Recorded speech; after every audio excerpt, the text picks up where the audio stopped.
Welcome to the Slop Farm. Enjoy the video. You start now by removing the case, any magnetic mounts, and ejecting the SIM tray if it's simple to reach. Make sure the phone has some charge or plug it in. A low battery can prevent safe resets. Once done, perform a soft reset by holding power and volume down for about 10 seconds. This forces a reboot and often clears temporary software hangs that make touch unresponsive.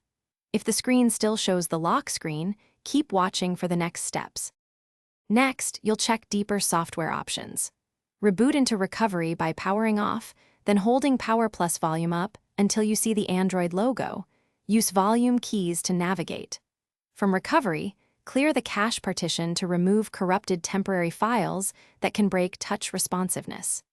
If you can boot normally, immediately try safe mode by holding the power off option and tapping safe mode. This disables third-party apps so you can if software approaches fail, back up your data and perform a factory reset from settings or recovery to eliminate persistent software faults. This erases apps and settings but often restores touch function. Once reset, test the screen. If touch still fails, inspect for hairline cracks, separation at the frame, or debris around the display. These point to hardware issues like a failed digitizer or loose connector. If so, contact Samsung support or a certified repair shop and mention model and symptoms. A qualified technician can replace the screen or reconnect.